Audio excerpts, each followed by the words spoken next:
우리는 지금 엘리바스의 세 번째 논쟁을 듣고 있습니다. 엘리바스는 자신의 정의 그리고 자신의 생각, 자신의 신학으로 욥을 정죄하고 있죠. 그리고 세 번째 논쟁에서는 정말 격하다 할 정도로 심한 말을 하면서 심지어는 욥이 하지 않은 일까지 들추어내면서 욥을 정죄하고 있습니다. 우리 지난 시간에 보면 네가 이렇게 고난을 심하게 당하는 걸 보니 너는 분명히 가난한 자를 착취했다. 네가 이렇게 심한 고난을 받는 거 보니 분명히 너는 불쌍한 사람을 외면하고 권력을 가지고 부당한 이득을 취하고 아주 악한 일을 했음이 틀림없다 하면서 욥을 정죄합니다. 근데 욥이 언제 그랬습니까? 그런 적이 없습니다. 그리고 나서 엘리바스는 몇 가지 또 권면을 하고 있는데 그 권면을 들어보면 오늘 우리가 읽은 본문이에요. 정말 은혜스럽지 않습니까? 하나도 틀린 말이 없습니다. 엘리바스의 어떤 말이라는 걸 우리가 모르고 이 본문을 읽었을 때는 야 할렐루야 아멘 하고 굉장히 은혜스럽게 받아들일 수 있습니다. 한번 들어볼까요? 우리 21절에 뭐라고 되어 있습니까? 읽어봅시다. 21절 시작. 너는 하나님과 화목하고 평안하라. 그리하면 복이 내게 임하리라. 어떻습니까? 정말 은혜스러운 말 아닙니까? 마치 시편 73편의 말씀처럼 여호와를 가까이 하는 게 복이다 라는 말씀이 떠오르기도 합니다. 엘리바스는 인간이 복을 누리는 것은 가장 근원적인 복을 누리는 길이 뭐냐? 하나님과 평화하고 하나님과 하나 되고 하나님을 가까이 한다는 것을 그 진리를 정확하게 엘리바스는 알고 있습니다. 은혜스러운 말이요, 틀린 말이 아니요, 맞는 말이요, 그는 하나님의 뜻이요 말씀입니다.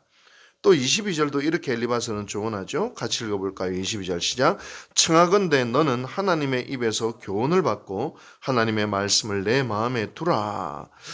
여러분, 제가 이제 어떤 문제가 생겼을 때 어떤 분은 저한테 이렇게 조언을 하고 또 다른 분은 저한테 저렇게 조언을 합니다.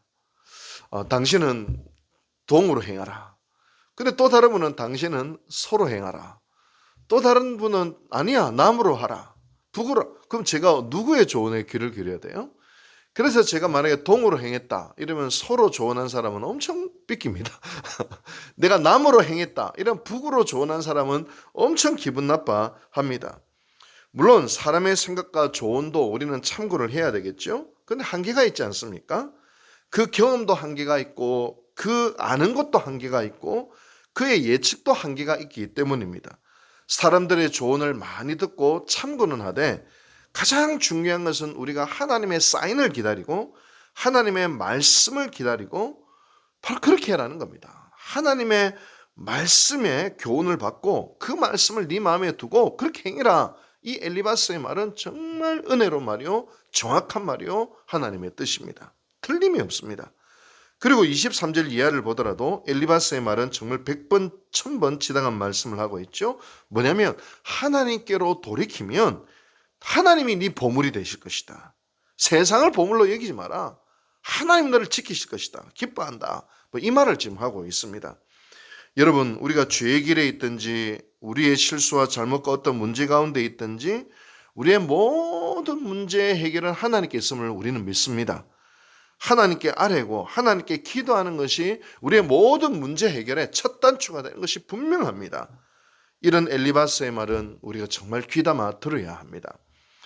그런데 우리가 잘 살펴봐야 될 것은 뭐예요? 엘리바스는 정말 이 은혜스럽고 옳은 말을 가지고 뭘 하고 있습니까? 욥을 정죄하는 논리로 사용하고 있다는 것을 기억해야 합니다.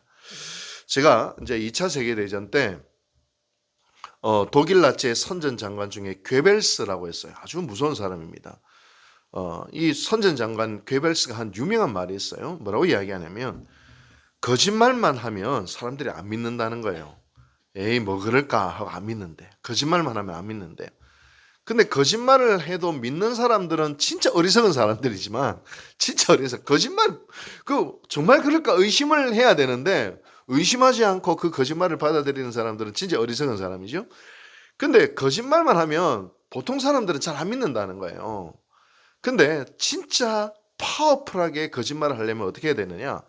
9가지 사실에 9가지 사실에 한 가지 거짓말을 더입혀라. 그러면은 그 거짓말은 파워풀하다라는 거예요.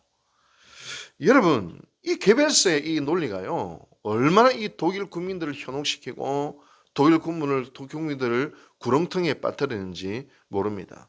9가지 사실 다 이야기해요. 그러니까 내가 봤던 건데, 내가 아는 건데, 그렇지 하고 한 가지 탁 갖다 거짓말 갖다 붙이면 이거는 꼼짝없이 사람들이 그 거짓말에 빠져든다. 이 게벨스가 그런 이야기를 했습니다. 여러분, 지금 엘리바스가 저는 딱 그 말이 생각나더라고요. 딱 옳은 말을 합니다. 은혜스러로 말을 합니다. 정말 하나님 앞에서 해야 할 말을 합니다. 그리고 나서 욥을 딱 정죄합니다. 봐라, 네가 죄를 지어서 벌을 받고 있으니 내 조언을 받아들여. 이렇게 이야기하는 거예요. 여러분, 우리가 정말 많은 경우 엘리바스처럼 우리가 신앙생활 할 때가 많이 있습니다. 정말 하나님의 은혜, 내가 경험한 하나님의 은혜, 하나님의 말씀, 그리고 나의 경험, 틀림이 없죠. 맞아요. 하나님 말 만나주셨어요. 하나님의 말씀이에요. 하나님의 은혜예요. 근데 그게 딱 맞아요. 근데 딱 그걸 가지고 뭐예요? 내 욕망을 하나 딱 집어넣는 거예요. 내 생각을 딱 집어넣고 내 계획을 딱 집어넣는 것입니다. 그러고 나서 뭐예요? 이 계획은 하나님의 뜻이 틀림없어. 이 생각은 하나님의 방법이 틀림없어. 그 순간 하나님도 못 말립니다. 하나님도 못 말라요. 그리고 또 문제는 진실로 그 사람도 하나님의 뜻이라 믿고 있어요. 진실로 그 사람도 하나님의 말씀이라 믿고 있어요. 그러니까 이제 문제라는 거죠.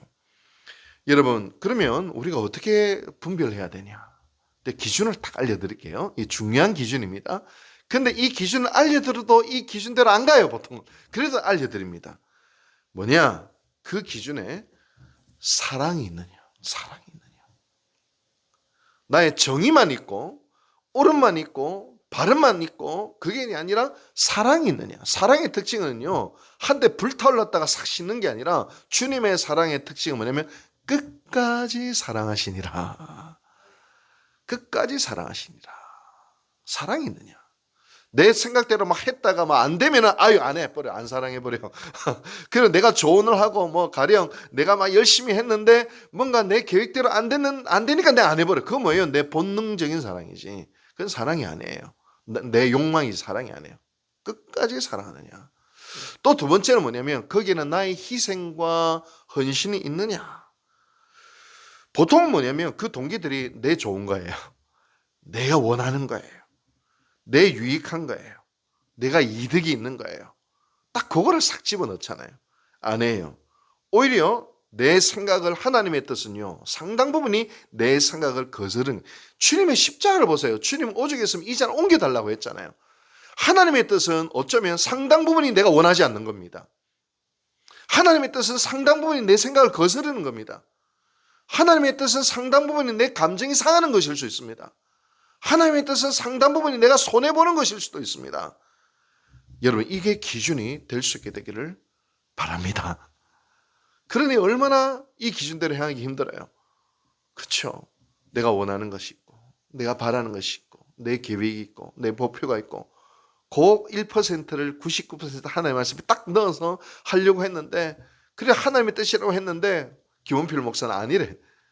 내 기분 나쁜 거, 내 생각과 다른 거, 내가 힘든 거, 그리고 끝까지 하는 거, 그게 바로 하나님의 뜻일 수 있다.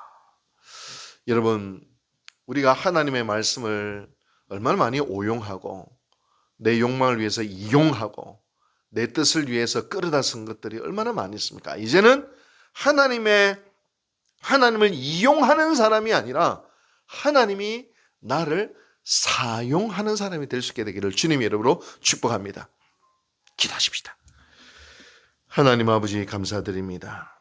우리는 엘리바스처럼 하나님의 말씀과 하나님의 은혜와 하나님의 체험들을 분명히 경험하고 알고 그리고 확신하고 있고 이 믿음을 우리는 붙들고 있습니다. 그러나 종종 내 좋은 것, 나의 유익, 나의 욕망, 나의 감정, 나의 목표를 이루기 위해 그것을 살짝 섞어서 이 모든 것을 하나님의 뜻이다라고 정의를 내리고 악용을 하고 오용하고 이용했던 적이 너무나도 많이 있습니다.